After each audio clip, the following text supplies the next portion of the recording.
Last night, nakahiga ako. Phone on my chest. Scroll lang. Yung klaseng scroll na hindi ka na talaga may hinahanap. Pero ayaw mo pamatulog. Tapos may nakita akong post. Focus on one income stream. That's how you get rich. Napaisip ako. Hindi dahil mali siya, kundi dahil pagod na yung taong binabasa niya. Baka ikaw yun. Yung may isang main income, okay naman. May pumapasok, may pambayad ng bills, may konting luho paminsan-minsan. Pero every time na may mangyaring unexpected, nagkasakit, na-delay ang bayad, humina ang benta, biglang tahimik, biglang kabado, biglang parang hawak ka sa leg ng iisang sword. Yung totoo, hindi ka tamad. Hindi ka rin kulang sa diskarte.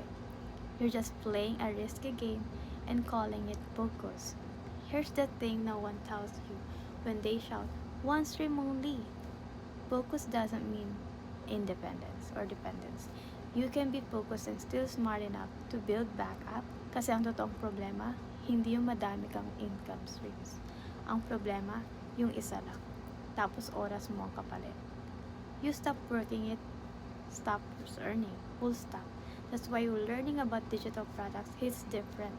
Hindi dahil madali, hindi dahil passive agad, kundi dahil may option ka nang gumawa ng isang bagay na hindi kailangang ulit-ulitin ng katawan mo araw-araw. You build once, you refine, you sell while you're asleep, or while you're tired, or while you're leaving. And before may mag-react na diba kailangan pa rin ng effort.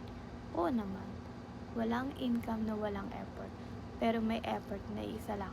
One time at may effort na habang buhay kang pagod. Magkaiba yun. Digital products teach you a different way to think. Hindi paano ako kikita today, kundi paano ako gagawa ng asset na kikita kahit bukas, kahit next month. You stop chasing hours. You start stacking systems. At doon nag-iiba yung identity mo. From someone na lagi nakaabang sa next payout to someone na may pumapasok kahit tahimik ang araw. Mic drop moment. You don't need to quit your main income. You don't need to be extreme. You just need to stop believing na loyalty sa isang stream means safety. It doesn't. Skill plus digital assets equals leverage. And leverage is what finally lets tired people breathe.